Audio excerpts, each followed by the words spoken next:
Most of us like to imagine that there are certain lines no one can cross, certain spaces which are so sacred no one would dare defile them, and that danger lies somewhere else, unable to reach us within the familiar confines of our own homes. On some level, we all know that the abundance we enjoy, the food which sustains us, the consumer goods which enrich our lives, are all the products of violence and exploitation, ideally committed by someone else, somewhere else, to something or somebody else. You may not have to see the cow that was slaughtered to make our cheeseburger, the trees that were cut down to construct our houses, or the arthritic fingers of those working in sweatshops to build our iPhones. But some of us learn that there are many ways that violence can bleed into our most hallowed spaces, that sacred bonds of trust can be corrupted, and that we can be exploited by those who nourish and care for us. But where do you hide when the boogeyman lives in your own home? How do we protect ourselves from the beasts which dwell within our own hearts? There are those of us whom fate calls upon to do battle with these beasts, those boogeymen which hide behind the faces of those we love, and who attack us where we are most vulnerable. I'm Kyle Pierce, and today we're going to talk about Mars in the sign of Cancer, what it means in a birth chart, how it might show up as a transit, as well as its meaning within each of the 3 decans of Cancer. If you're unfamiliar with the decans are 10-degree subdivisions of each sign of the zodiac that each carry their own specific meaning within the overarching meaning of the sign, right? So if you have Mars in Cancer in your birth chart, you know somebody with Mars in Cancer, or you just want to know all there is to know about Mars in the sign of Cancer, stick around. And while you're at it, I want you to do me a favor, go ahead and hit the like button, subscribe to the channel, and if you know somebody who you think would benefit from this information, share it with them, because, you know, that's a kind thing to do. And without further ado, let's dive in to Mars in Cancer. Now, we should probably address the sort of elephant, maybe in the room, which is that traditionally, Mars is said to be in its fall in the sign of Cancer. Cancer is a sign where Mars falls. Ancient astrologers did not like Mars in Cancer. Now, there's, good reasons for this, but there's, this is also not the end of the world, right? So if you have Mars in Cancer, or your friend does, or whoever does, don't panic. Doesn't mean that you're bad, or that everything that Mars is doing is bad, right? But it's an important component to understand, because it tells us something very important about Mars in Cancer. Now, a fall, right, it signifies or suggests a sort of diminishment or a depression, being down, If you fall into a pit, right, you might get stuck, and it might be hard to climb out of. So there's an indication of a sort of challenge and a potential for getting stuck, right? Now, the thing with planets in their fall, which means that they're in the opposite of their exaltation. Their exaltation being a sign that tends to bring out some of the best qualities of a planet, a more balanced and easier to manage version, maybe a refined version of the planet. When it's in its exaltation, when it's in its fall, it has a way of bringing out some of the more difficult qualities or experiences that planet might face. But the thing with falls is that they are not in signs that are completely antithetical to what that planet is about, which is why it's so easy to get tripped up in. You ever watch the Looney Tunes cartoons, right? With Wile E. Coyote and Roadrunner, right? Wile E. Coyote is kind of like a planet in its fall, right? It's, he's a coyote, he's a hunter. He's going after the Roadrunner. He's actually pretty clever about it. Weirdly clever.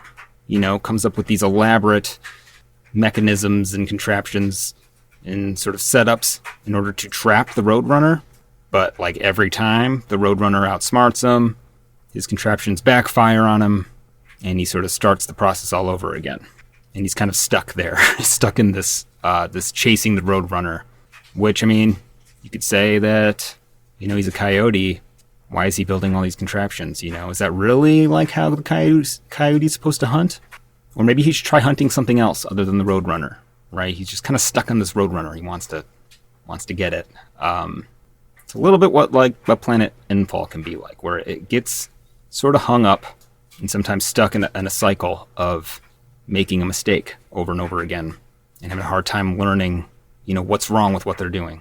It's by no means a death sentence to the planet or anybody with that placement. It just means that there's a sort of trap, a sort of set of traps in that sign for the planet that will take some careful navigating to disentangle yourself from, or to figure out how to not do the thing that keeps getting you into trouble, and do the part that tends to work. So, with Mars and Cancer, there's a lot about Cancer that is conducive to Mars. In fact, in the traditional dignity scheme, you get, the planet that rules the sign. For Cancer is the moon. So Cancer is always responding to the moon. It's taking direction from the moon. The moon is, the Lord, right? It's the top of the food chain when it comes to Cancer.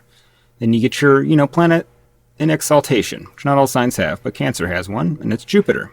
Cancer tends to bring out some of Jupiter's best qualities. It sort of limits Jupiter to some degree. So with Cancer, it sort of takes that expansive nature, that optimism, and that sort of accumulation of wisdom and invests it in sort of a select set of agendas that tend to support both the person and the people that the person tends to care about most, So it sort of focuses Jupiter. So, when Jupiter comes around, Cancer likes it. Jupiter loves being in Cancer. The crowd goes wild when Jupiter comes to town, right? And then you get the next layer, which is the triplicity layer, which each element has 3 planets, which are given a sort of dignity, which means that they have the resources to do business in the sign. And, in certain techniques and approaches, a sort of rulership, sort of a job within the sign, or sort of a level of responsibility over the sign.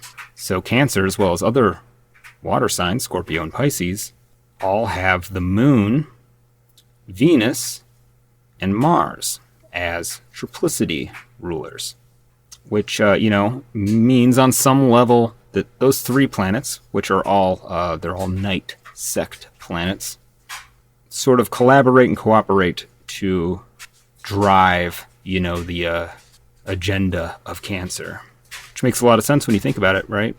If the moon, is our sort of body and our instinct of maybe self-preservation and sort of seeking out food and shelter and the safe places and, reproduction, caring for our young, identifying a safe nesting space that, protects and conceals from predators, that attention, to safety and what is needed and necessary, and getting the right amount of rest and the right amount of food and blah, blah, blah, blah, blah.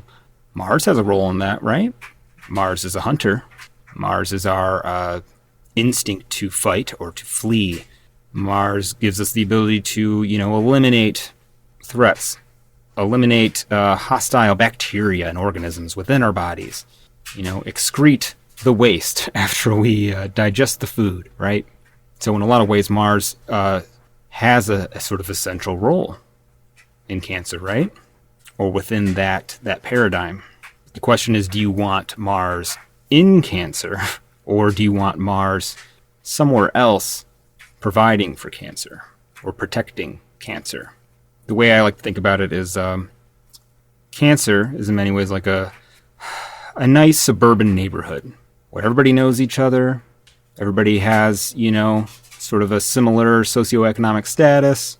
There's a sort of cloistered safe, familiar environment where you can more or less get everything that you need without having to venture outside if you don't need to. People go to work, people go to school, people, go about their business in this sort of stable, placid, comfortable environment, kind of unaware or separated from the rest of the world that feeds and supports that environment. And as you probably know, there's a lot of other stuff other than suburbs, right? Than that secure, safe place. And a lot of, not so nice shit that goes into feeding it. Your suburban paradise is kind of propped up by, all the violence and exploitation that takes place outside. Where I live, which is in the Detroit metropolitan area, it's a pretty extreme case of this, where, in the 1960s into the 1980s, there was something called white flight, where all the white people that lived in Detroit left the city and sort of moved out into the suburbs, taking with them all the money and sort of fruits of centuries of privilege, which left, all the non-white people in the city who, had been oppressed for all of that time, oppressed and exploited without the, benefit of accumulated generational wealth to their own devices, right? And the city has struggled and suffered ever since. We do this all the time, right? Where if you happen to live in the United States, right, you might be blissfully unaware that we're this sort of economic empire that hoards and accumulates wealth and resources at the expense of a lot of other countries in the world, right? We, exploit cheap labor in developing nations so that we can pay the lowest possible prices for, all of our neat stuff, which is not the purpose of my discussion today, but it is meant to highlight a point that the, comfort and security and safety of cancer, right, is all supported by Mars that happens elsewhere, ideally. But then, Mars also shows up in cancer every now and then. And that's where you get complications, right? Now, if you're still with me after that rather lengthy setup, or you just skipped ahead, we can, finally dive into how this actually tends to play out. How does Mars, express itself through the sign of Cancer? Now, on one layer, you get generally experiences of Mars, right, of hostility, aggression, sometimes overt violence in Cancerian spaces, in places that should be safe, or which we expect to be safe, or are sort of set up as safe spaces. You'll often see experiences of bullying early on in childhood. Violence on the playground, right? Violence in the classroom. Sometimes it's, more overt forms of violence, like literally being beat up by other kids. Often, though, it's a bit more pernicious, more subtle forms of teasing or being, excluded from the group, being ejected, rejected by others, being, treated with hostility by other kids. All right. You can also get forms of, let's say, the experience of hostility in various forms through caretakers. Sometimes that can be teachers. It can be sometimes nannies, right? Or babysitters and family members. Sometimes much more overt hostility, including, physical violence. Fortunately, sexual abuse is not uncommon. This is not, definitely not every person with Mars and Cancer will experience, the more extreme forms of it. However, I don't believe I'd be doing my job of explaining the kinds of experiences that are often described by Mars and Cancer by not being frank about what can often be the case. Because Cancer is a very vulnerable space, right? It's very personal. Things that should be, private and protected, being exploited, in places like the home, in places like the school, in places that should be safe, by people, from people who should be safe. Now, I will say that most of the time, at least as far as I, can tell from all the cases I've studied, that the hostility and violence tends to be a lot more under the surface, which is not to say that it's better. You experience a lot of emotional manipulation, the experience of receiving love and care intermingled with hostility. I think a metaphor I've used a couple times is imagine, in most normal circumstances, your parent or guardian caretaker, makes dinner. They cook up some burgers, right? They serve them to you on a plate and they say, "Here you are, darling. Enjoy," right? Enjoy the delicious burger that I made for you. No strings attached. I want you to have it. I want you to eat it. I want you to grow and be nourished, right? And it's, a positive experience that ideally we get to take for granted, right? Your children get to take for granted, or you as a child get to take for granted. It's a no strings attached cheeseburger. But Mars in Cancer can be a bit like your mother or caretaker or guardian. Bringing a cow into the kitchen, slitting its throat in front of you, gutting it, cooking it up, serving it to you on a plate, saying, "See what you made me do," right? It's, not to laugh, but it's that kind of energy. It's that experience of receiving care that doesn't necessarily always feel like care.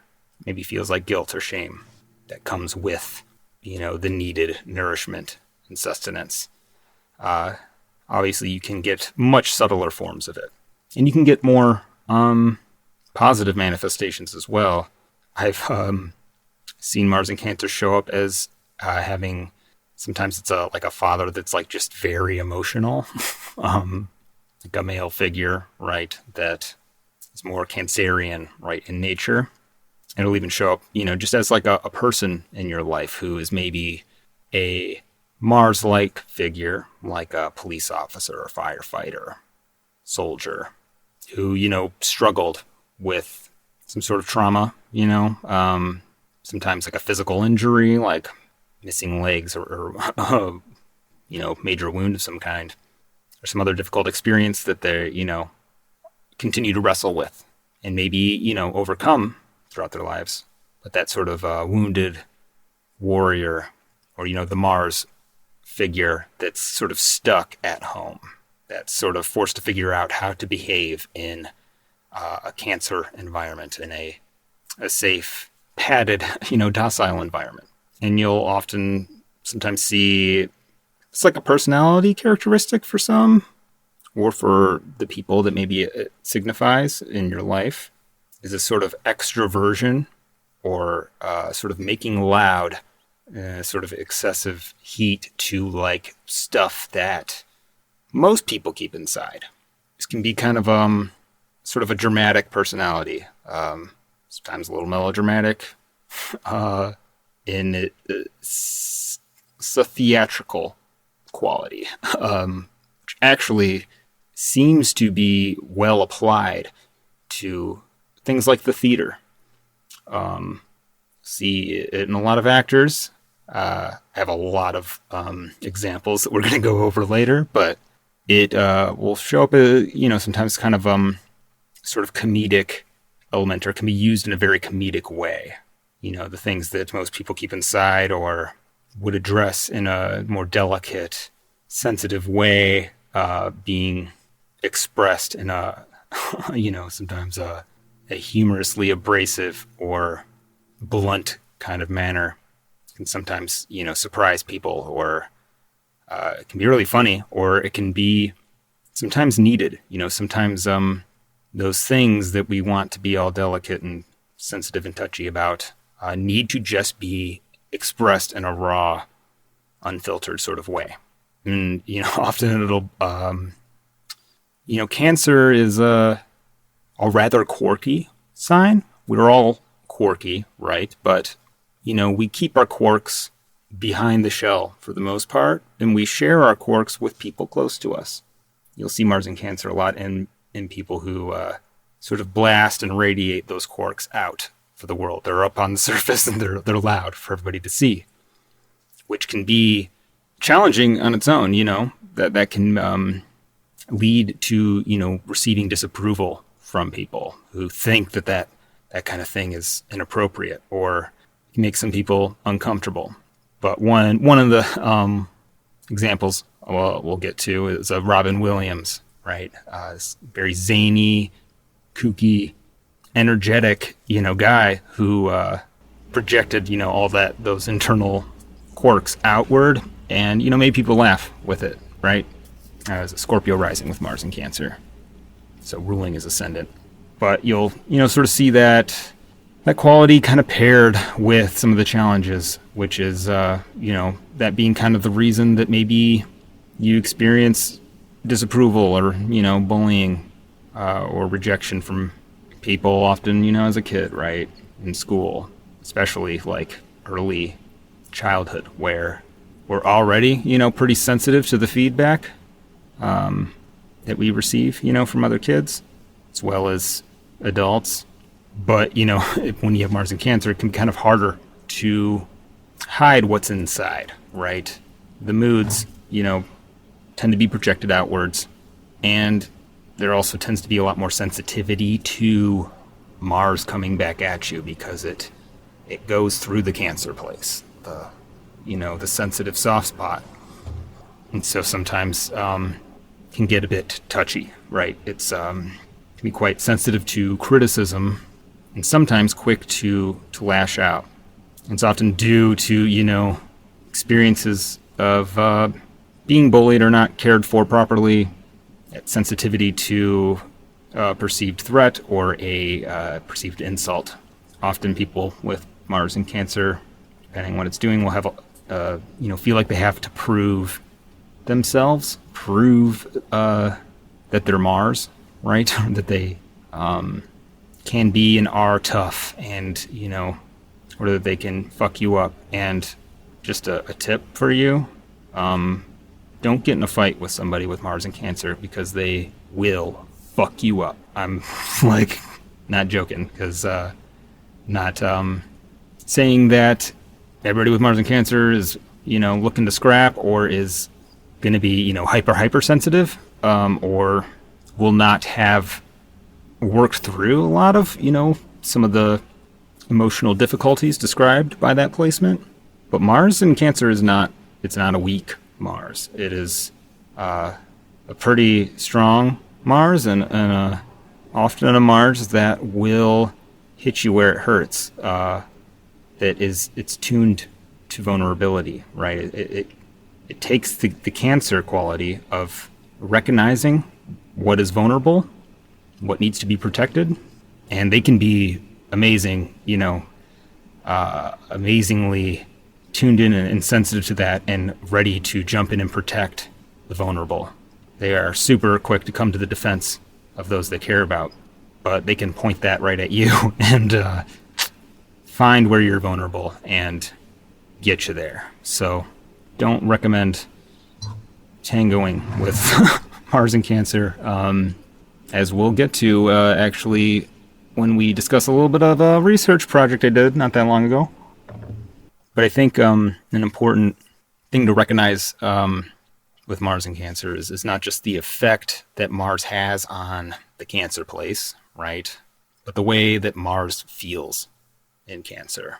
Mars often feels disempowered in Cancer because it's sort of seen as being, a soft little Cancer thing, right? It's like Mars, it's like a warrior, being dressed up in a cute little schoolboy's uniform or something, where to that, Mars archetypal sensibility, it doesn't want to be seen that way. It doesn't want to be seen as soft and sensitive and delicate, right? It wants to be seen as tough and powerful.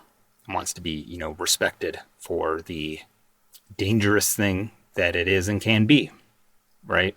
So I have seen Mars in Cancer show up in people who have gotten in a lot of fights, part because, they're being actively bullied and having to defend themselves. But sometimes that experience will lead to an over-readiness to prove oneself and to maybe start fights or turn to violence as a sort of compensation for that feeling of like inferiority, of feeling disempowered or feeling like other people perceive them as weak. Even when you're not really getting, those overt themes, you definitely get the theme around not wanting to be seen as weak. A lot of people with Mars and Cancer will have a hard time being vulnerable later in life, where if they're in a situation where they need to be cared for, say they're sick or injured in some way, you get a lot of complex emotions that come up. Can sometimes stir up childhood wounds or just not necessarily knowing how to receive that care. Sometimes it can be sort of vacillation or confusion around like it's wanting to demand the care, but sort of hating it at the same time, like receiving it. There's like a come here, and push, go away. That you'll see sometimes it can be really difficult for the person with the placement as well as, the people trying to take care of them. Now, with all that being said, I know that this is all sounding pretty negative, right?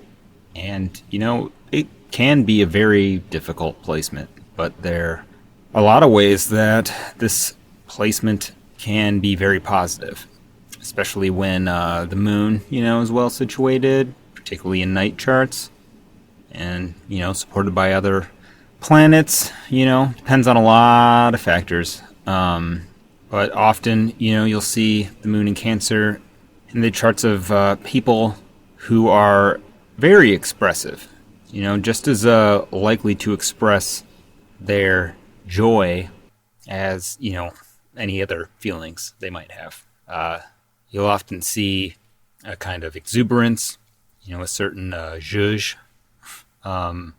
I had a client once who had Mars in Cancer. I believe it was, in the 10th house, supported by some other factors. And they didn't really seem to have any of the emotional difficulties, or very many of them, at least, or at least any that they reported.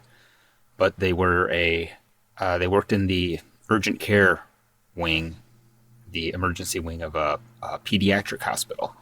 So, you'll get people working with Cancerian type people, children, babies, women, caretaker types in Mars-like circumstances, being received an injury of some kind.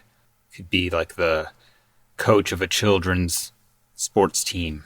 But, even in those cases where the person with the placement, has experienced some of the difficulties of Mars and Cancer, those experiences can also be opportunities to gain a lot of insight and awareness on a lot of those more subtle forms of abuse and violence, and be somebody who knows how to identify that and help people who have been exposed to that sort of trauma.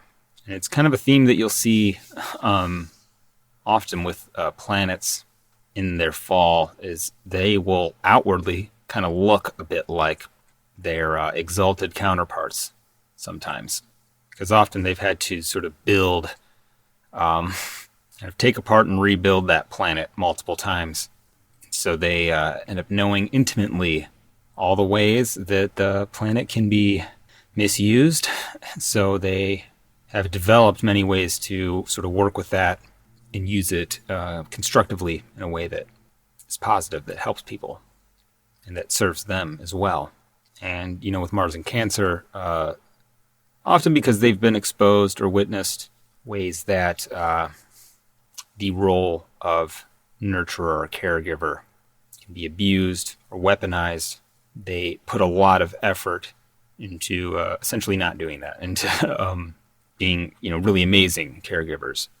Often be, great parents, be very compassionate, and, often very playful too. That sort of energized Cancer that Mars and Cancer can represent can be a lot of fun, as well as very passionate and deep and loving. But, as is always the case with Mars, there's always a risk of overdoing, Mars in Cancer can be a bit lusty, right? While some astrologers might disagree that Mars has anything to do with sex, I don't really think it's a question. I think it's pretty obvious that Mars has a role to play in that arena, both, positively and negatively. I don't think we can argue that desire and sexuality don't emerge in part from the same places that anger and violence, can as well. Not always, in a negative way, but also, sometimes in a negative way.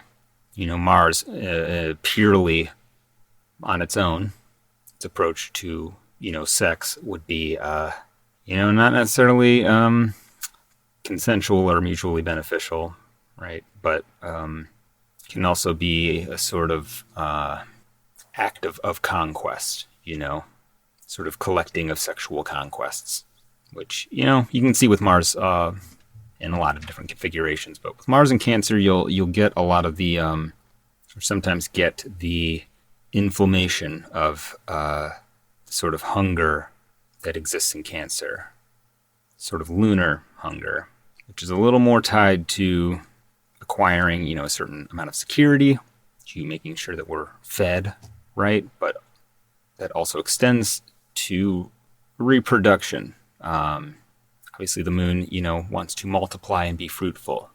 And you put Mars there, you can sort of introduce a martial sort of component to the desire to propagate the species, but, particularly to propagate one's own self into the species, to put as much of oneself into the gene pool, if you will. You can sometimes get some pretty prolific breeders with Mars and Cancer. But, within the sign of Cancer, there's also just sort of desire for the good life, right? To have the things that represent abundance, security, and comfort. And Mars there can signify challenges and obstacles to achieving those things, to getting those things. But it can also point to a strong desire to accumulate those things, to have them. And particularly when you get Mars towards the middle of Cancer, where the fixed star Sirius is, you can get a real, zest for just lived experience, which, can sometimes be very positive and sometimes can get people into trouble a little bit, or a lot of it. And that's the fundamental challenge with Mars and Cancer, right? It's Mars being led by the sensitive, ever-changing whims of the moon. The moon changes signs every 2.5 days. It's the fastest moving astrological body. Moods change, feelings change, hungers change, desires change. They arise and fall away. We eat and we process. We rest and we recover. Mars as an archetype doesn't want to be bothered with those things. It wants to just proceed with the mission, regardless of how things feel. So when Mars is being led by that hungry, needy, emotional body, the things that Mars wants sometimes feel more like needs, and sometimes it will do almost anything to achieve it. And it's really the balancing act that people with Mars and Cancer have to navigate constantly. It's sort of like robbing Peter to pay Paul internally. So on one level, Mars wants to lay down its sword, be caretaker and protector for those who truly matter, right? And often that's what they're trying to do, but it sort of, it can cost something internally, where they have to suppress aspects of their nature. They have to suppress their aggression in order to play that role. And so sometimes that aggressive quality, anger, feelings, emotions can build up and, become explosive, which is where you'll see Mars in Cancer go into full beast mode, which can be, can be scary, right? Anger is scary. And people with Mars in Cancer know that. They know what they're capable of internally. And often they're terrified of it. They don't want to frighten the people that they care about. So when those, volatile Martian feelings arise, they'll, might express it kind of in a sideways sort of way. Sometimes, like a little bit of a snarky, indirect thing that doesn't tend to be super productive because they're trying to avoid doing the blah thing, because they're uncomfortable with those feelings, because they're uncomfortable, because they're big and they're hot. So sometimes you'll see the big mood shift sort of turn into, something hits them the wrong way, and they, get kind of sullen and moody and sort of frothing internally. And it's not, judgment. It's just how that feels, and it's hard to figure out what to do with it. And find, at least as far as I'm able to observe, that what seems to help is to have an outlet for that, aggressive energy, that a sort of arena or area of life where they can just be Mars and do Mars things, which can be hard because, competition is an emotional experience. It's they feel the thrill of victory and the agony of defeat very keenly. They'll often be very hard on themselves, but, that can often push them to achieve great things. In fact, before I drone on any longer about Mars and Cancer generally, it's probably a good point to introduce a bit of a research project that I've been working on for like a good year and a half now. This is unpublished research that hopefully, I'll get out soon.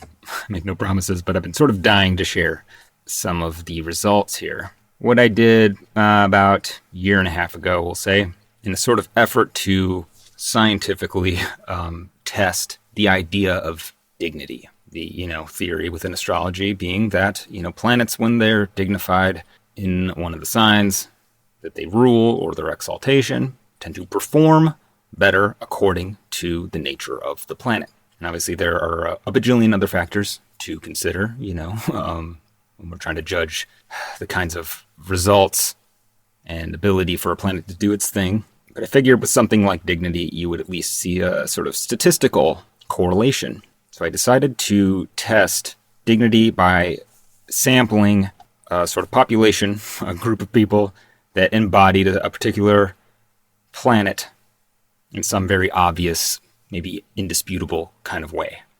And as a bit of an MMA fan, I collected the chart data of all the ranking fighters in each of the UFC's weight divisions, which I'm forgetting the exact number now, but it came out to about 172 charts. Most of them untimed, but really I just wanted the Mars placement. So the list includes, all the fighters that were ranked in the top 15 of each of the UFC's weight divisions. I believe there's something like 9 or 10 male divisions, and I think 3 female divisions. And I think I ended up with a couple extra because some of the rankings changed during the process of me collecting the data. So I don't think I end up with like a exact 15 times 12 or something. It was 178 fighters total. And then to really test that data to make sure that I was accounting for, results not being maybe skewed towards certain signs because Mars just spent more time in those signs within the period of time that all these fighters were born during, because they're all, roughly somewhere between the age of 20 and maybe 40, a little over 40. And Mars is a very irregular cycle, so some periods you'll get more of Mars in one sign than another. So I generated 2 random sample groups of 178 randomly generated charts each, all within the same date range as all the UFC fighters. And so in theory, you would expect to see a greater proportion of Mars in one of its signs of rulership or exaltation, Aries, Scorpio, or Capricorn, within the charts of the UFC fighters than you would in the randomly generated charts.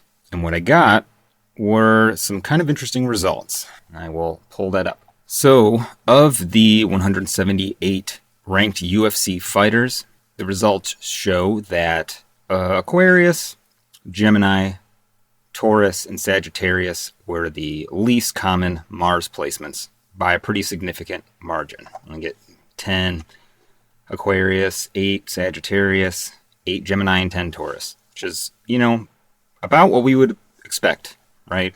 Aquarius, Sagittarius, Gemini, and Taurus are not signs that Mars is known to be particularly strong in. Likewise, we saw that Mars in Scorpio and Mars in Capricorn showed a very strong representation, with Capricorn, sign of Mars's exaltation, coming in with the most was the top Mars placement with 22, Scorpio with 21, and Aries showing a remarkably average kind of turnout.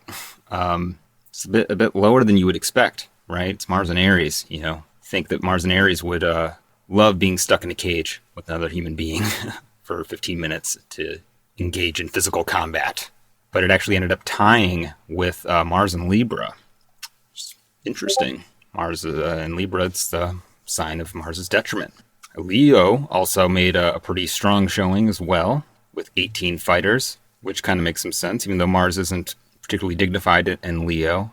Sort of performance quality that Leo planets have, right? Somebody who fights other people on television, and pretty Mars and Leo. But what I found the most interesting is that Mars in Cancer actually tied Mars in Scorpio for second place as the most common Mars placement. Mars in Cancer and Mars in Scorpio each have 21, which is just one less than Mars in Capricorn.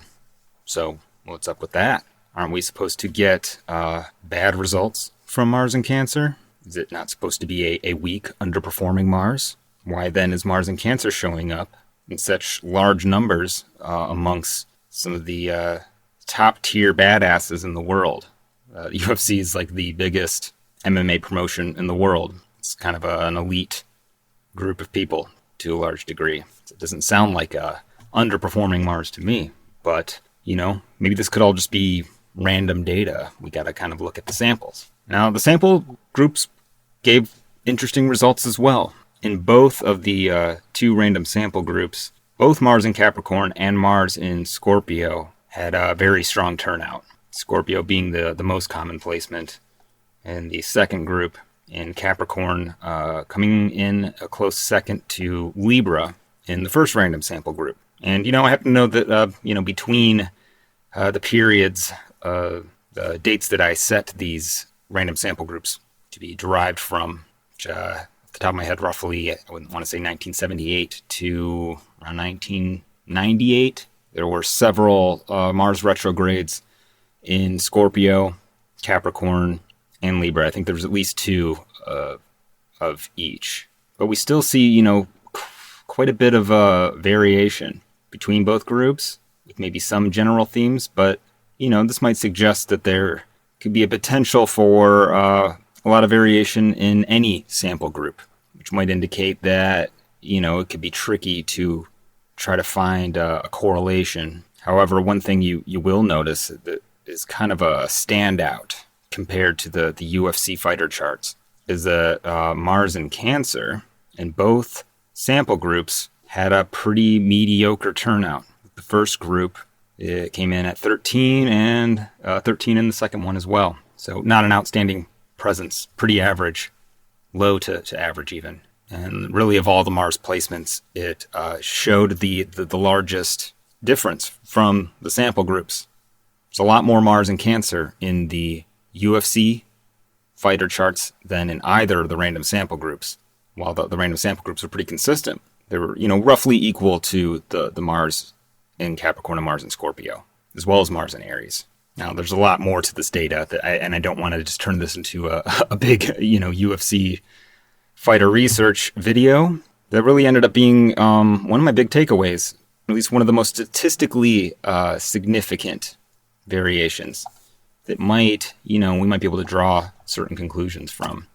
I did also take a look at the differences between the proportion of Mars placements within the male UFC fighters and the female UFC fighters, which also gave some interesting results. When you just look at the male fighters, you still see Mars and Capricorn at the top with 18 out of 129 fighters, and Mars in Scorpio and Mars in Cancer tying for second with 17. So that part stayed rather consistent. However, you saw a huge drop-off of both Mars in Libra and Mars in Virgo among the male UFC fighters, with them showing up disproportionately high in the female fighters. both Mars and Virgo and Mars and Libra. Again, trying not to dive into this, but I can't help myself, But Mars and Virgo was the most common among the female fighters, and it does tend to be one of the most common Mars signs. Mars just tends to spend a little more time in Virgo, but Mars tends to do pretty all right in Virgo. It has triplicity dignity. It has a pretty significant bound, as I recall, but it might indicate, a bit of a favoritism towards technical precision among female fighters. But I think what I found the most interesting was that how much Mars and Libra there was among the female fighters, and that you think of the signs sort of describing the expectations that the person with the Mars faces. Most of the time, women tend to have more Libran expectations placed upon them, to be graceful and fair and other-oriented, to, play by the rules, be pretty and polite and charming, Mars doesn't really want to do that. Mars doesn't like it in Libra, right? So you kind of get the story of what maybe for some of these women, these female UFC fighters, is sort of rebelling against that expectation that's placed upon them with their Mars placement and, maybe achieving things. So just, there's a lot of food for thought here in terms of what it is exactly dignity might be describing.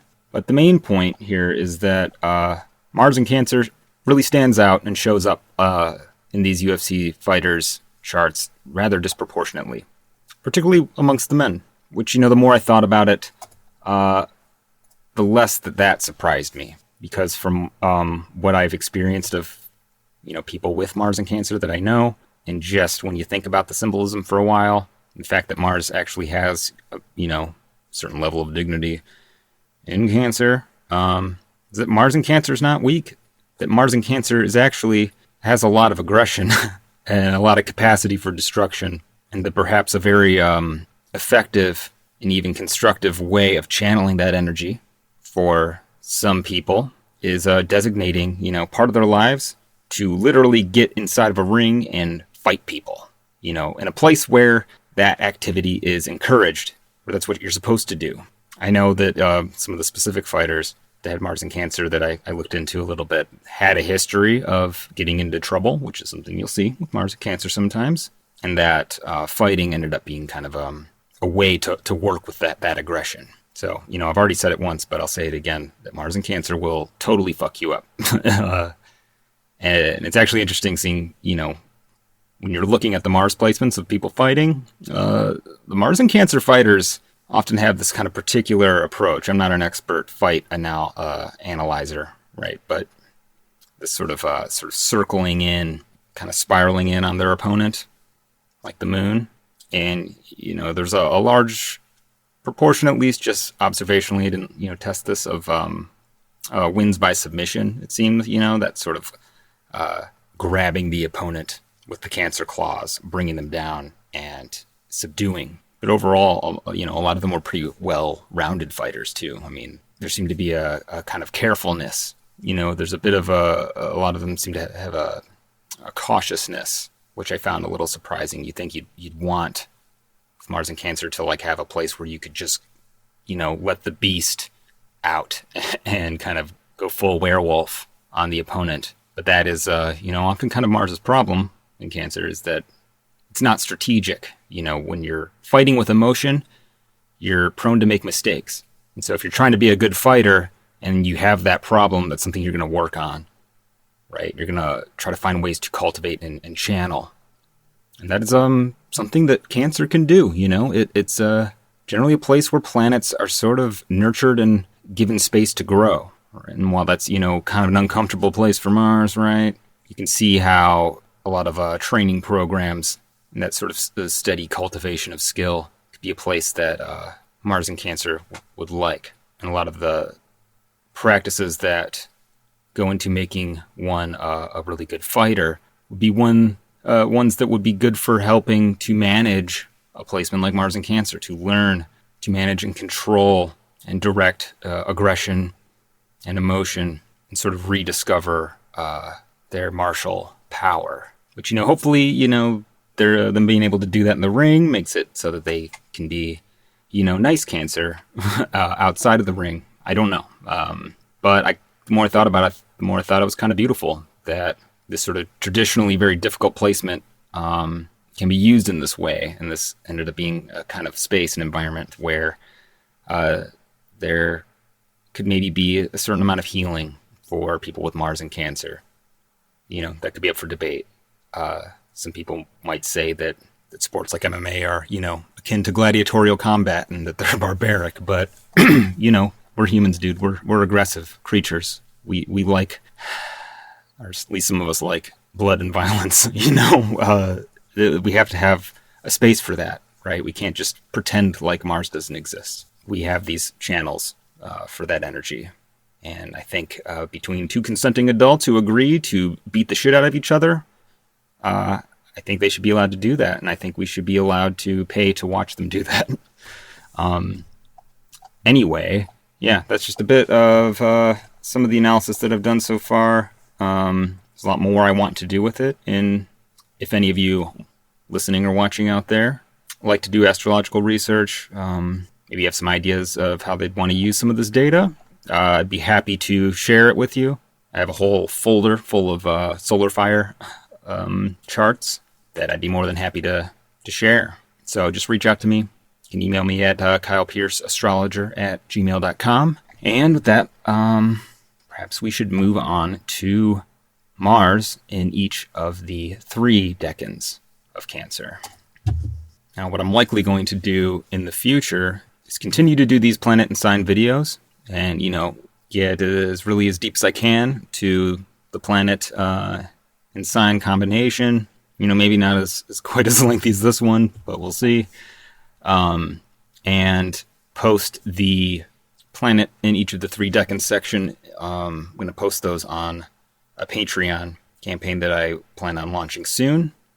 So, maybe consider this a sort of free sample of the kind of content that will be available on my Patreon once it's launched, which might help you make a decision as to whether that would be something you'd be interested in subscribing to.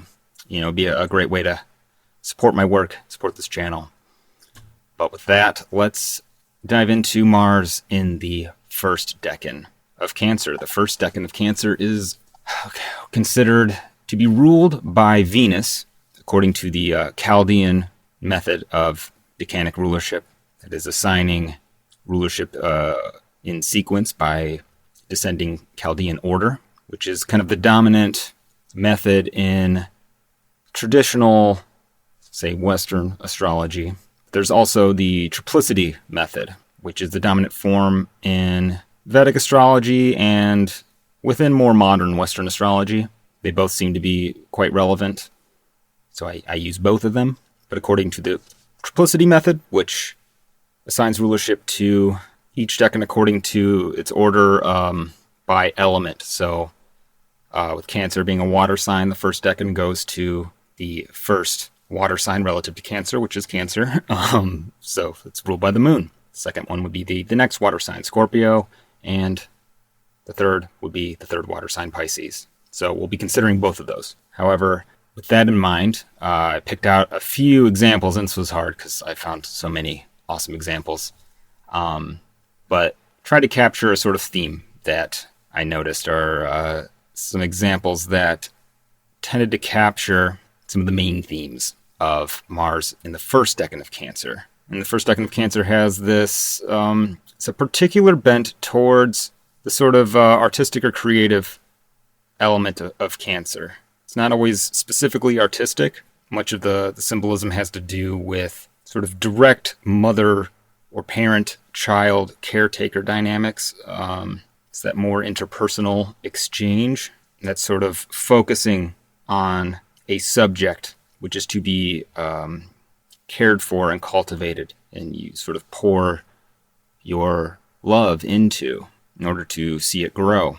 And Mars in the first decan of Cancer did seem to show up more prevalently amongst musicians. There's a lot of musicians. You had Sid Vicious, you have, it actually is a total accident that so many of them were Scorpio risings, but Sid Vicious is one of the singers for the Sex Pistols, as well as the bassist. Though the funny thing about Sid Vicious is that he was a pretty terrible bassist, and he was unplugged for most of the concerts. And he was really kind of brought on for his sort of raw energy, and for him really encapsulating in a lot of ways the image of punk rock, which is an interesting angle on Mars and Cancer. Sid Vicious did specifically have rather complicated relationships with both parents. I believe his mother was an alcoholic, possibly a heroin addict or an addict of some kind. And I believe his father was abusive and may have dipped out.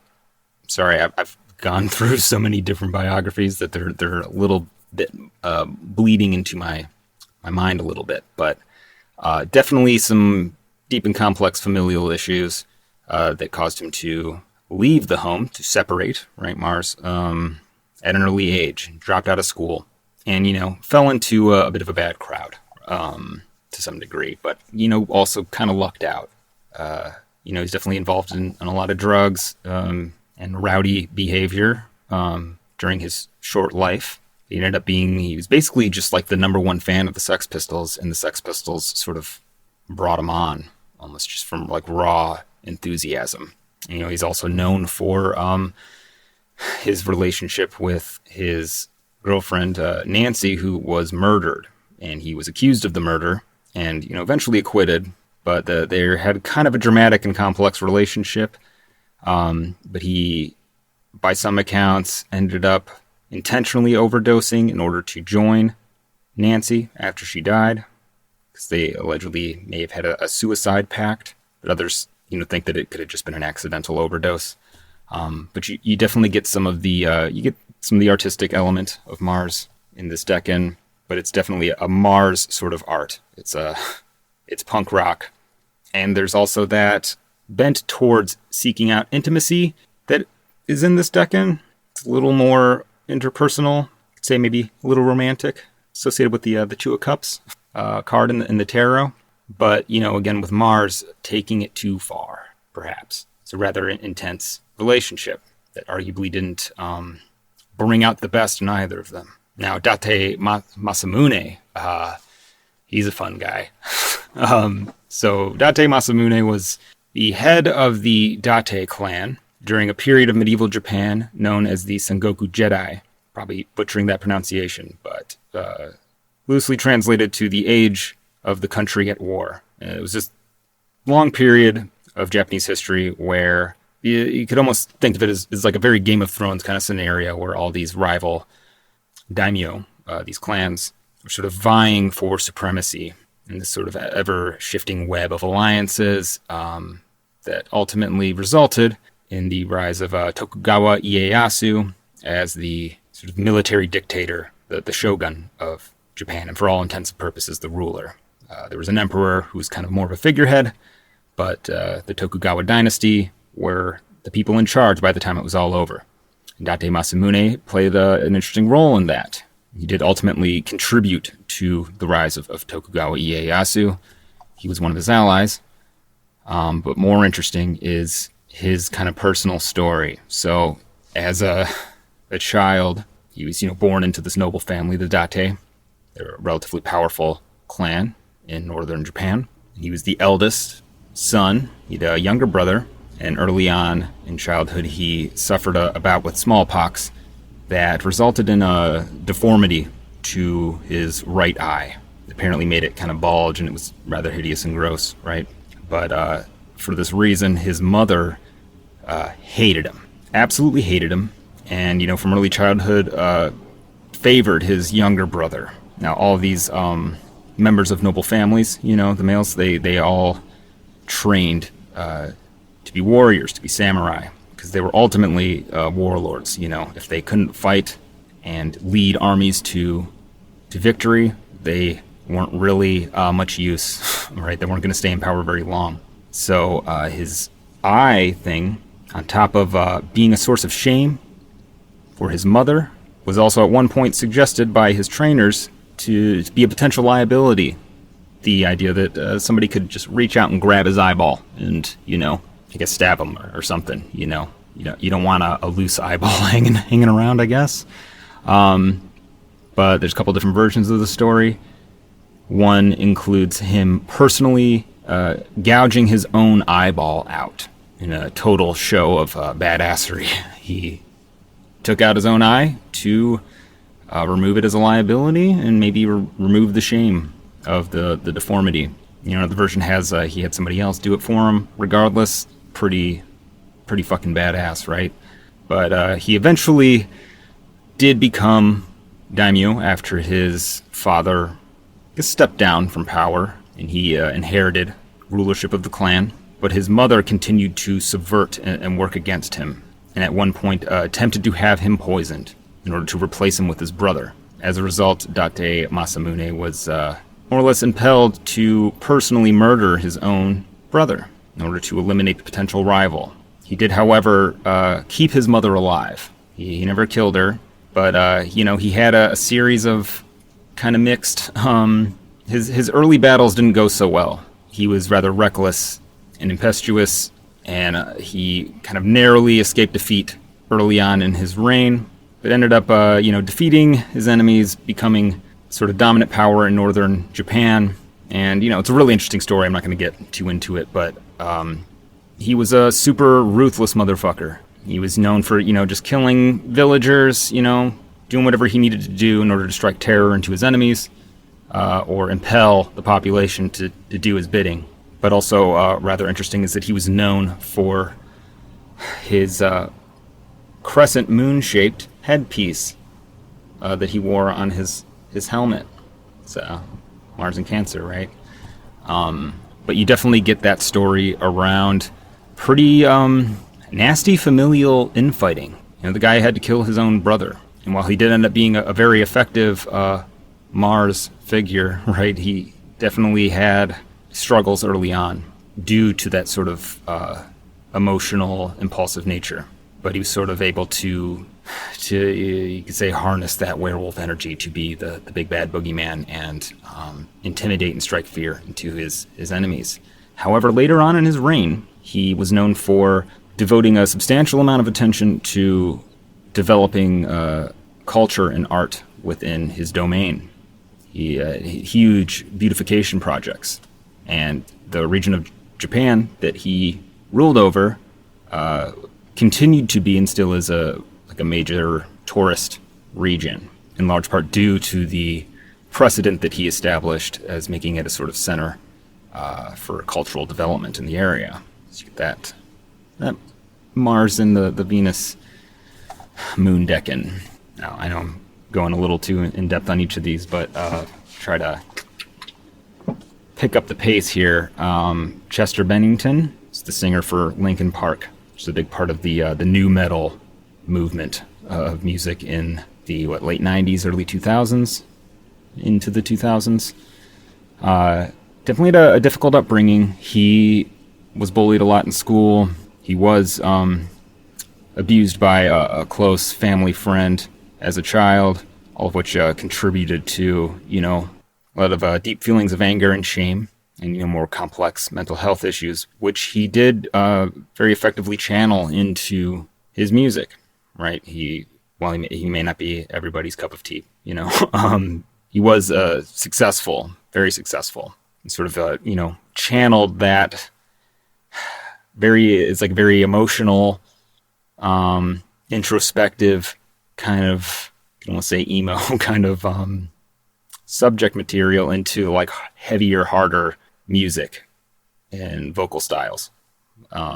He did, unfortunately, I believe it was several years ago, succumbed to his battle with mental illness, and he did take his own life, which is, it's a sad story, and it does point to some of the difficulty and challenges that come with Mars and Cancer. I believe it was with Saturn and Cancer, and very closely squaring his sun in Aries in the 6th house. Which, points to, some more complex issues, but, he's rather a good example of both some of the best and worst ways that this placement can play out. Please do not freak out if you or anyone have this placement. Mars in the first decan of Cancer. It's not going to be, worst case scenario for the vast majority of people, but I think we should be real with, the kinds of things that that it comes with, sort of challenges that it can present. Then you have Lana Del Rey, who I believe is one of the highest, I think it's like most downloaded artist on Spotify or something. Very successful musical career. She's channeled a lot of her, difficult feelings and emotions into her art as well. I, immediately think of that song, Summertime Sadness, which is, I don't know, makes you think of Mars and Cancer, which is, a sign. It's the beginning of the summer, but it's Mars, in the place it doesn't like.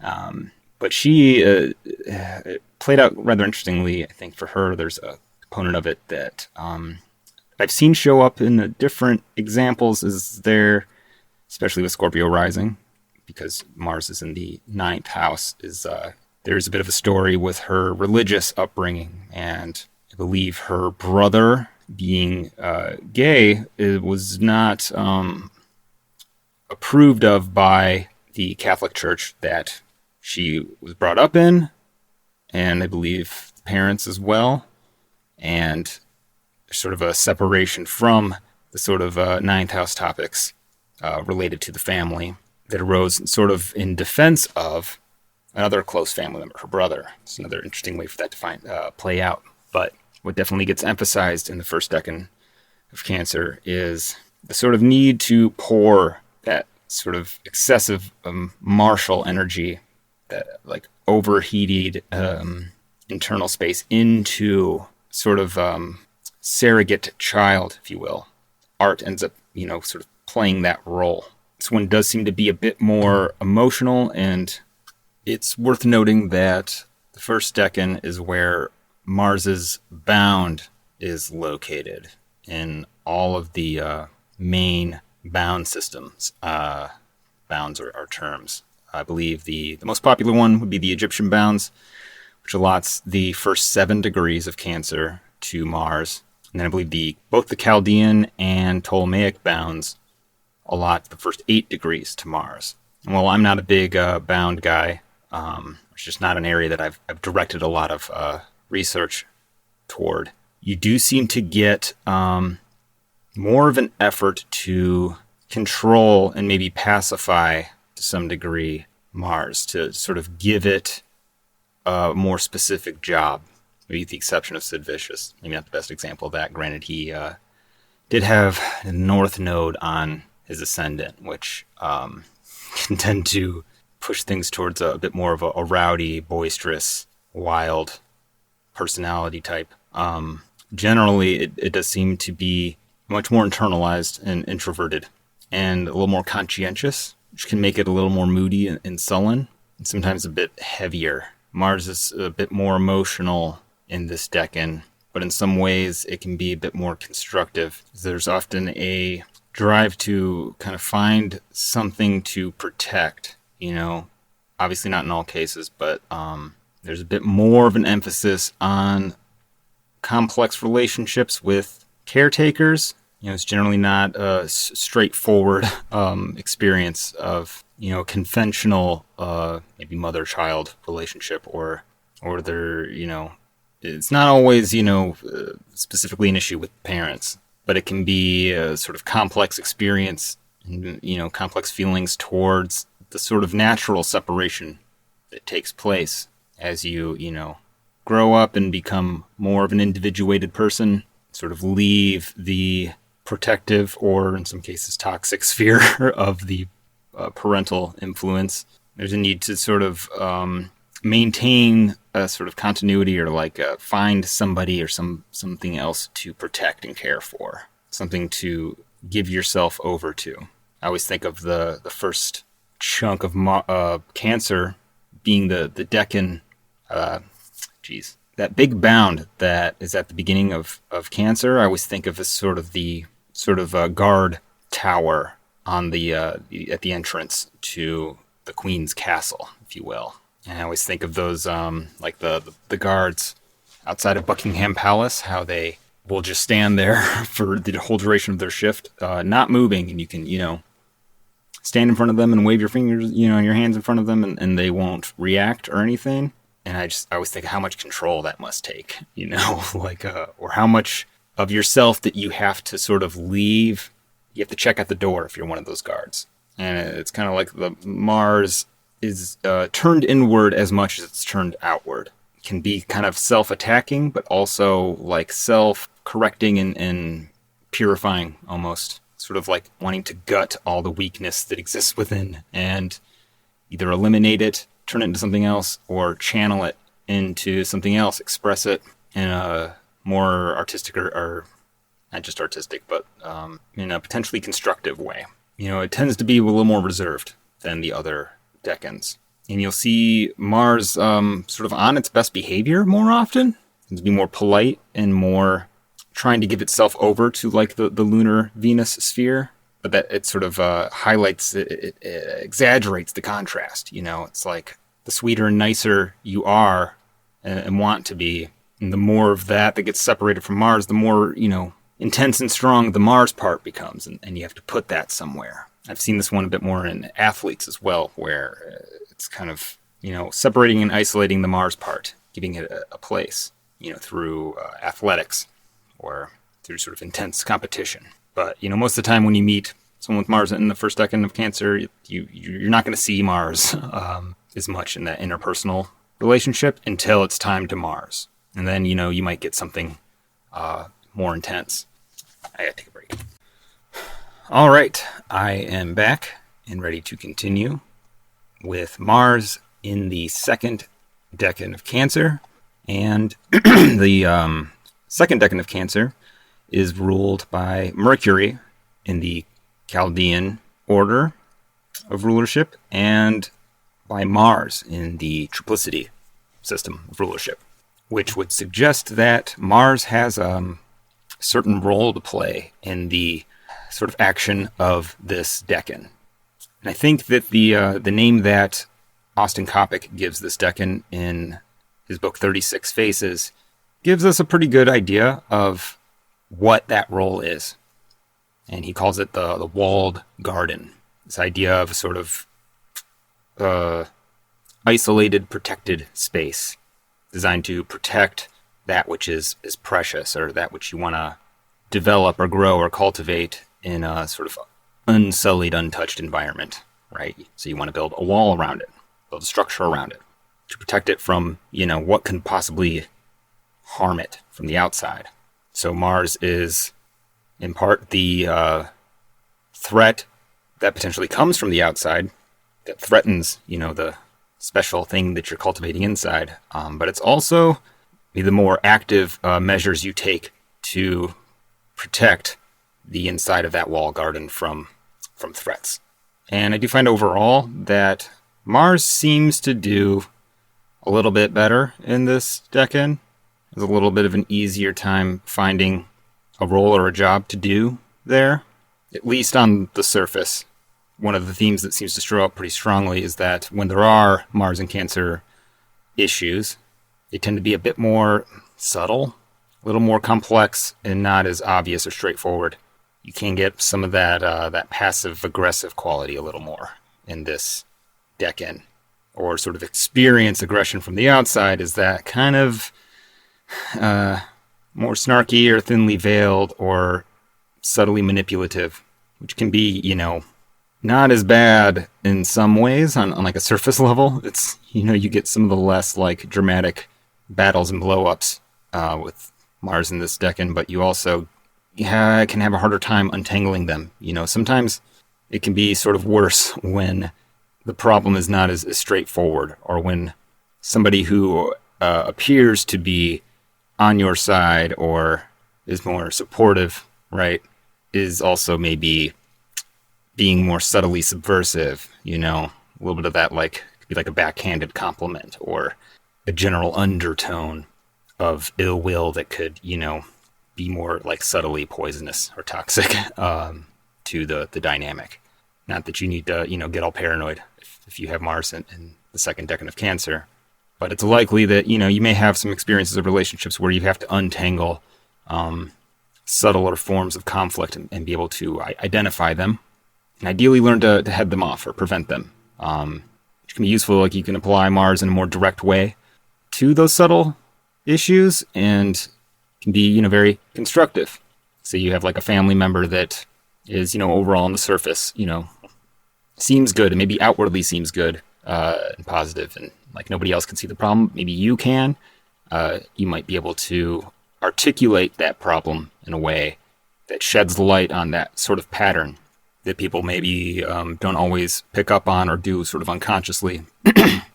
And, often when we're able to identify those things, we can say, cut that shit out, and that can end up being a positive educational moment for people, right?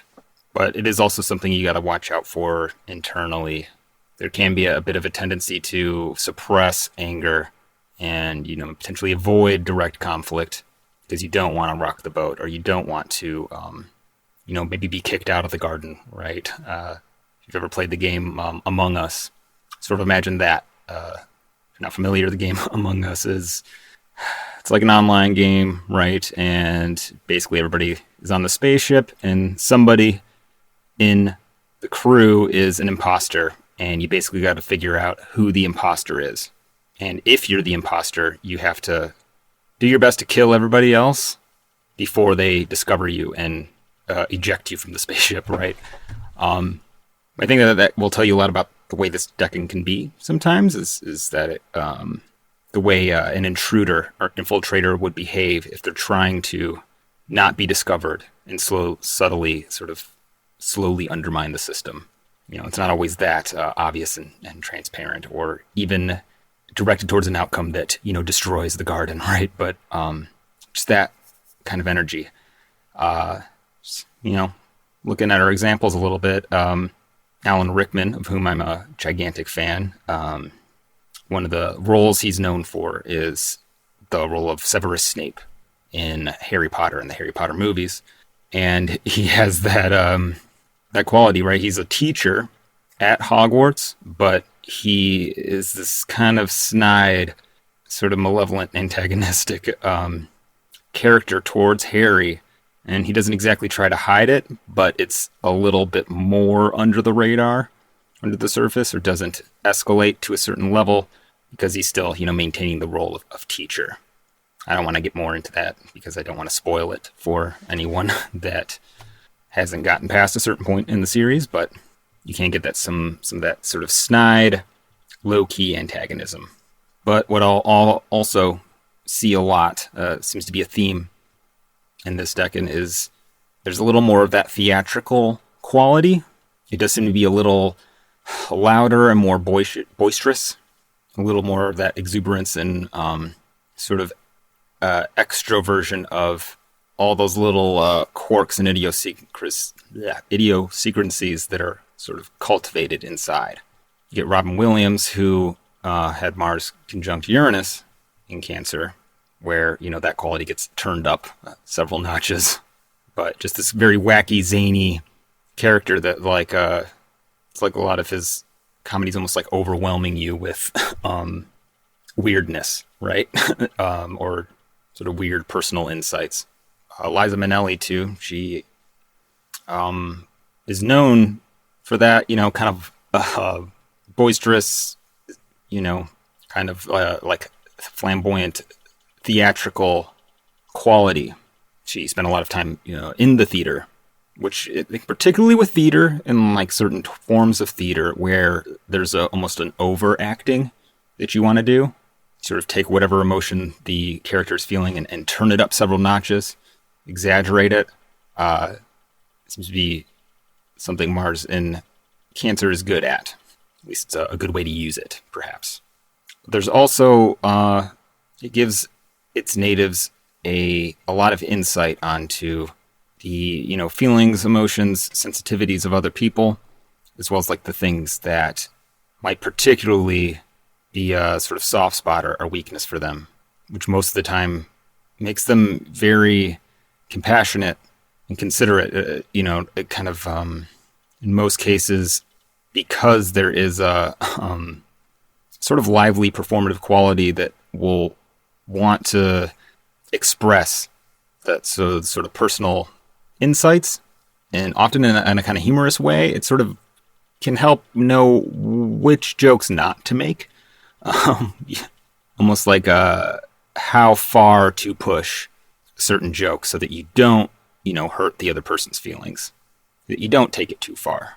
But also almost seems to lend to like an ability to do sort of emotional surgery.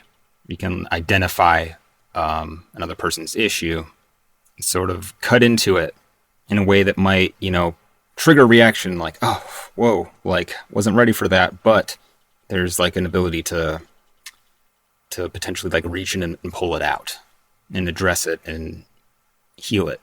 And with Karl von Clausewitz, actually, it was a very interesting example because, again, on the theme of this idea of a underperforming Mars in its fall, not exactly underperforming, and quite the contrary, in fact.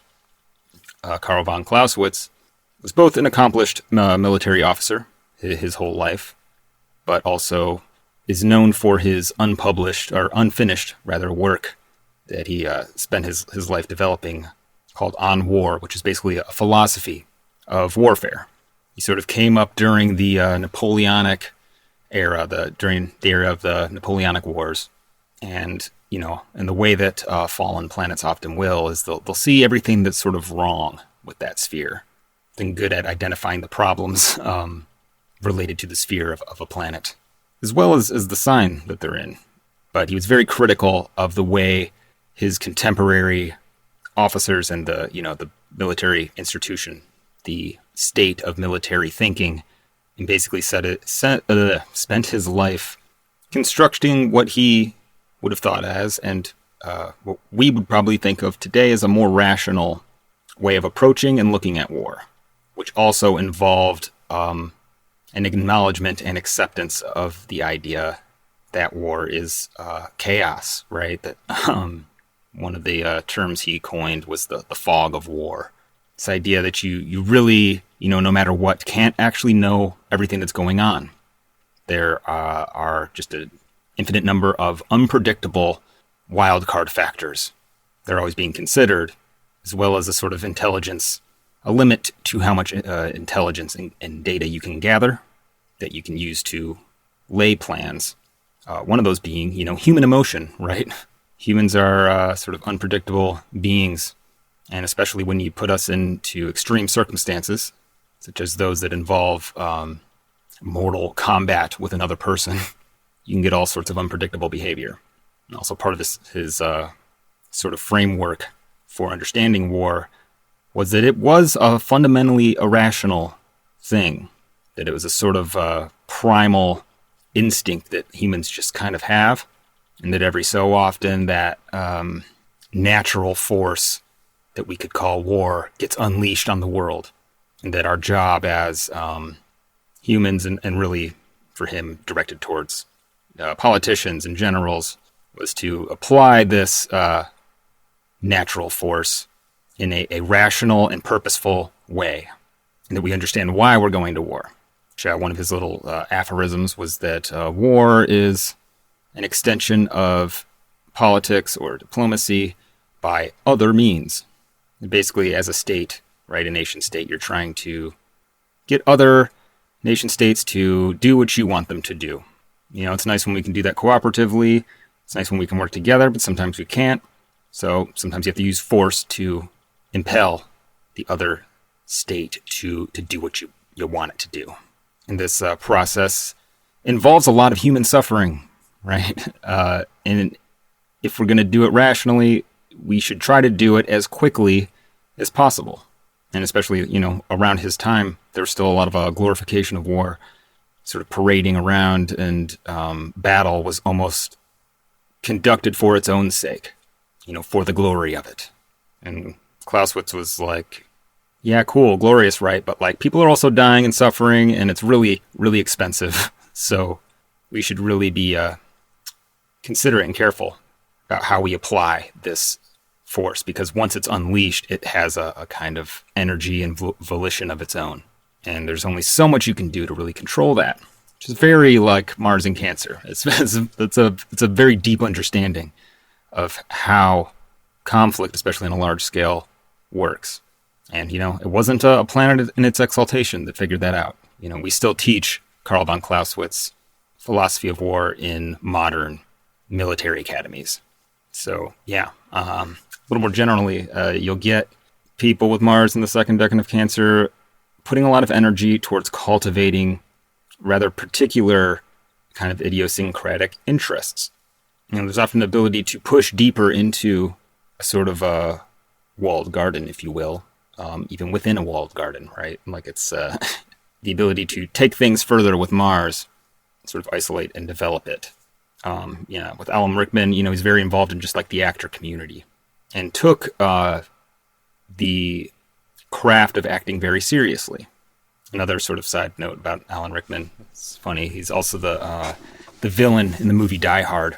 And I guess when they were making that movie, Alan Rickman, whenever he would hold a gun, he would hold it like kind of with a rather limp wrist, I guess. Like just sort of like, because he didn't really handle guns. And at first they kept trying to correct him, but he kind of kept doing it, and they decided to sort of roll with it, which sort of ended up giving the character his particular awesome qualities. It's kind of part of what made him a really memorable character, is this sort of educated, high-class, decadent villain, as opposed to a sort of like, brutish, traditionally scary villain.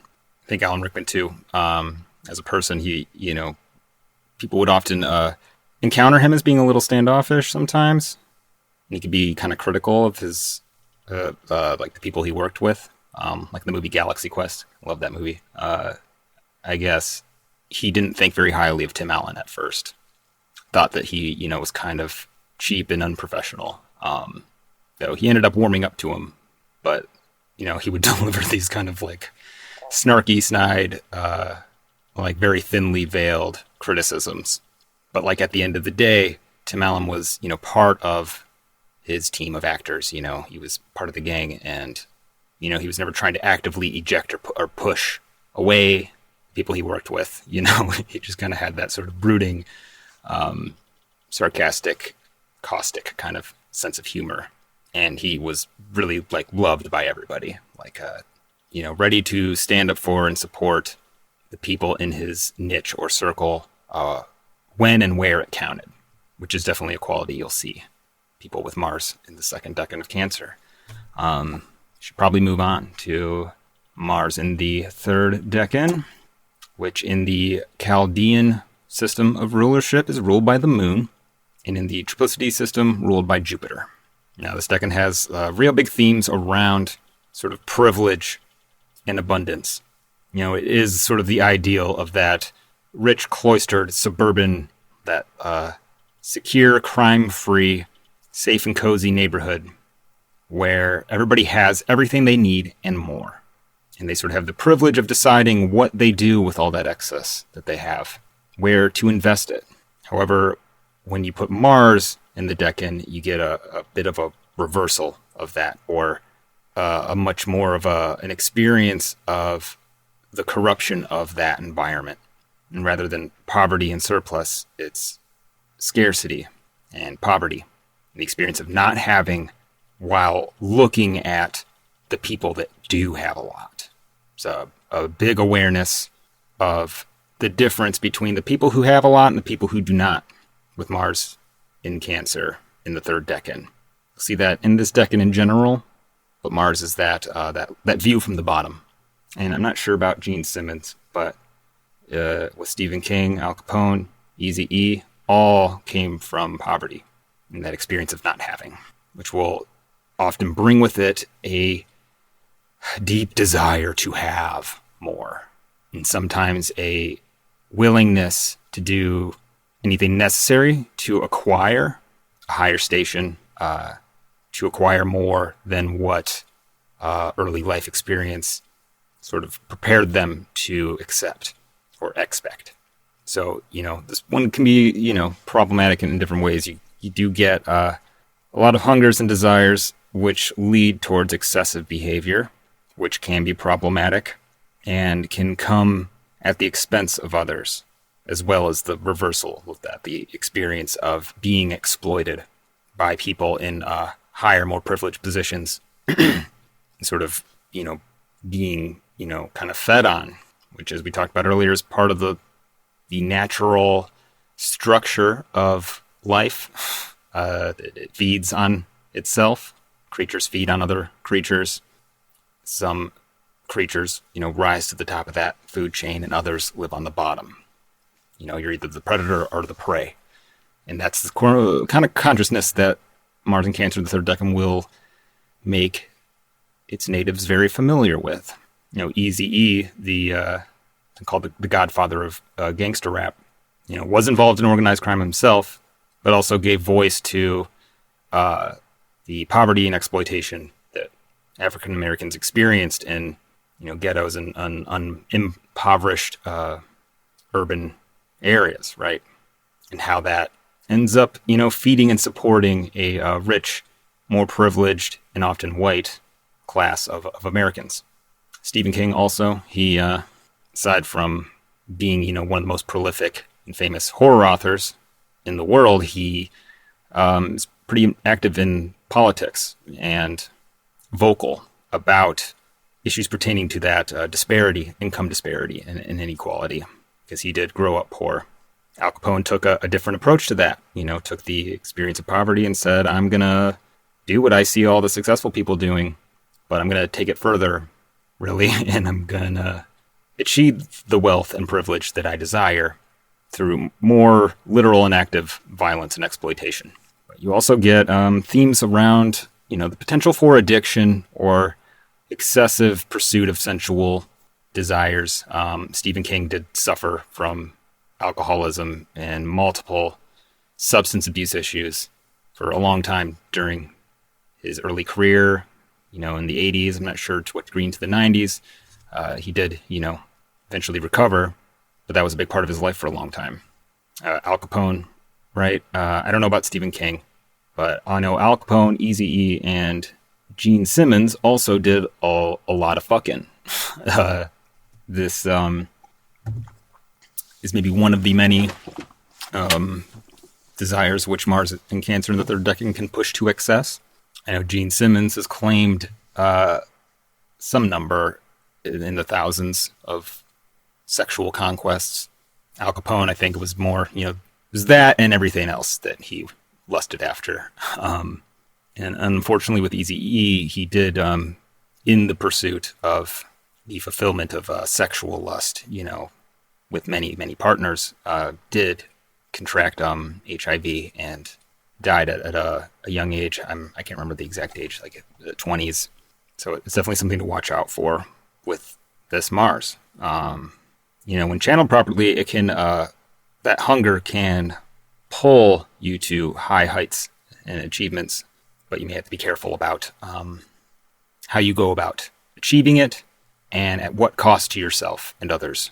Another interesting theme with all four of them, a little less directly with Stephen King, but is that they all played a sort of role as either personally figures or as creators of stories and figures that were the source of nightmares for lack of a better category, like suburban, white, privileged classes and groups of people, right? It's the thing everybody in the safe Cancer environment is afraid of.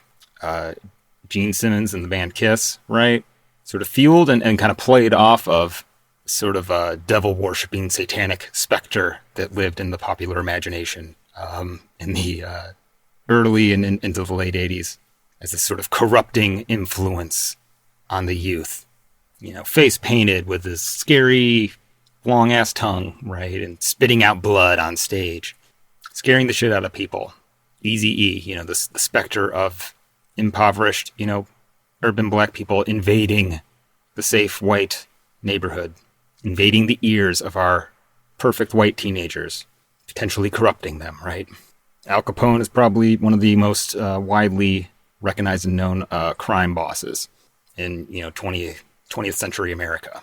And Stephen King, right, he writes stories that are often set in sort of regular, safe, comfortable American environments, neighborhoods, regular communities and towns that, become invaded or corrupted or intruded upon by supernatural beings or by some of the corrupting influences of our own nature, right? Of our own desire. So, yeah, there is finding oneself in that role, playing that role to one degree or another. But you can also see in these examples some of the more constructive and destructive ways that you can co-opt that role and sort of profit from it. There is a more of a risk-taking quality with Mars in the third decan. It's, on the one hand, sort of has to take more risks in order to achieve the great ambitions and larger scale desires that it tends to create, but it can also become this sort of pioneering quality, or this sort of laying inroads into sort of sources of abundance, or laying a sort of groundwork for those who are less privileged to potentially be brought into the fold, or to, get access to a larger portion of the pie. People with this placement are usually not afraid to ruffle some feathers in order to lay claim to what others would maybe like to withhold from them. It can be a bit of an audacious quality. And, there's potential for a kind of relentlessness, which can make you both a champion for the underdog or the underprivileged, as well as a problem for people in power. So, it's not an easy placement. Definitely a lot of power to achieve and do work that is needed. You'll see it as almost like you'll tend to have a sort of bent towards challenging what other people perceive as normal or comfortable. It's almost like a forceful insistence on expanding like the consciousness of other people, sort of stretching their awareness, which is not always welcome, however not always negative either. Now, I think that's probably where I should stop. But yeah, let's call it a wrap. Now, actually, before I wrap things up with Mars and Cancer here, do want to say just a little bit about Mars and Cancer as a transit. You're still going to want to, bear in mind that you're still going to tend to experience Mars transits in general through the lens of your own Mars placement. Just to say that, any Mars stuff that is delivered by a transit will still tend to bear the signature of Mars in whatever sign, house placement, aspect, etc. that you already have. So, watch out for your usual Mars problems, or your typical, Mars events that you tend to have as a recurring pattern. But you may also experience or witness, usually, milder, lower key versions of some of the issues and situations that we already discussed. You may still tend to see general Mars and Cancer themes show up in that area of your life. So, if you are a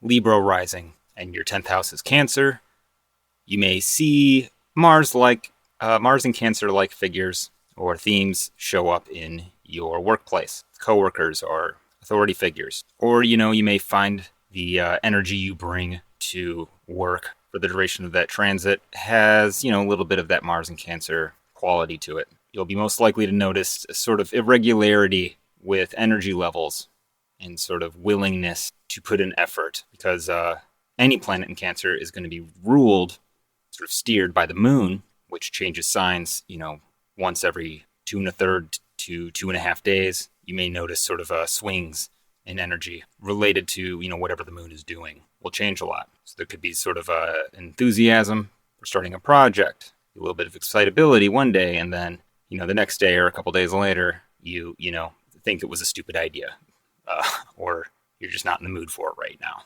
Overall, it is kind of a grouchy, temperamental energy as a transit.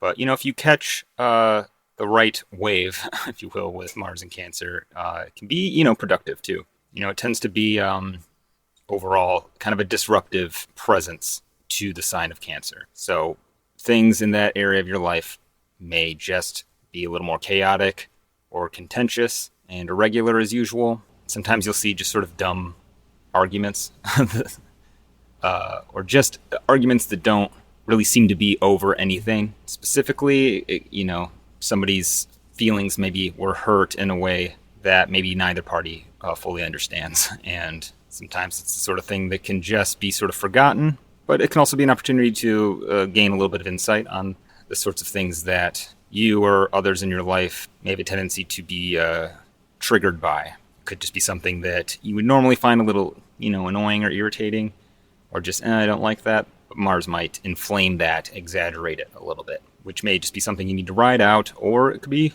an opportunity to address, something that just becomes a little more obvious right now. But really, if you've watched this whole video, you probably have a pretty, at least decent understanding of what the general meaning of Mars and Cancer is. So just look for that in your day-to-day life and in the world around you, and adjust accordingly. But I think with that, I will officially wrap this up. I hope you all found it educational, informative, and I would really just love to hear your experiences with Mars and Cancer. Do you have Mars and Cancer in your chart? If so, which decan? And have any of the themes that we discussed today come up for you, or sort of themes in your life? Or are they not? I would love to hear about that too. There is always more to learn and new angles to look at things in astrology and gain new insights. So I would absolutely love to hear anything that you might have to share about Mars and Cancer. Now, I've been thinking hard about what is a realistic expectation to set for myself, as well as, subscribers of this channel, in terms of, realistic output. Because, as much as I do try to make shorter form content, it just doesn't seem to go that way for me. So there's only so much I can fight that. So my goal is to try to put out at least one video every 2 weeks. And my plan is to get started with Venus in Taurus next. Though, unfortunately, probably not going to get it out before Venus leaves Taurus. But overall, I intend to try to keep up with the releasing planet and sign video following the ingresses of Venus and Mars until I get through all the signs. And then I'll switch to another planet. I'll also, on top of that, be probably more sporadically posting videos from my podcast Astrology Hotline, where you basically take questions sent in by listeners and answer them. And those can get a little more interesting and, will often be more specific or dive into a more complex subject within astrology. And I'm always open to new questions. So if you have a burning question that you are just dying to have answered, please leave it in the comments. Shoot me an email, ideally through the podcast email, which is astrologyhotlinepod@gmail.com. And I would love to answer it on the show. And then if you, if you enjoyed this video, enjoy this channel, enjoy my work, and would like to help support it, please consider making a contribution on my Ko-Fi page, which you will find in the description of this video. Also consider booking a reading with me through my website, kylepierceastrologer.com. You can also find links to that in the description. And then I'm also working on a series of articles on planetary remediation, which basically offers a sort of introduction to assessing planets in your birth chart for, different ways that it might be causing problems, so that you can build a practice geared towards, improving outcomes in that sphere of life. I recently published a Venus remediation article and hoping to put out a Mars remediation article in the near future. So keep an eye out for that, especially if you happen to have Mars in Cancer. That's, it's a placement that benefits from some careful and focused attention. And as much as we talked about a lot of the difficulties of Mars in Cancer, it has a lot of potential to do awesome things when you give it proper care. And then finally, if you are interested in learning about the Decans, consider joining our, say, thrice monthly discussion, which we hold 3 Tuesdays a month, roughly at 6 p.m. Eastern Standard Time on the Three of Wands Discord channel, where we basically get together, we discuss the meaning of whatever decan the sun is in for that week. We go through the associated images related to that Decan and sort of share interpretations. It's a lot of fun, and I always learn something. So we would love to have you. And with that, I will finally call it a night.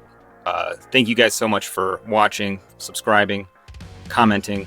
It really has been so wonderful and encouraging receiving all the positive feedback and seeing this channel grow. So I just want to thank you guys so much, and I look forward to seeing you next time.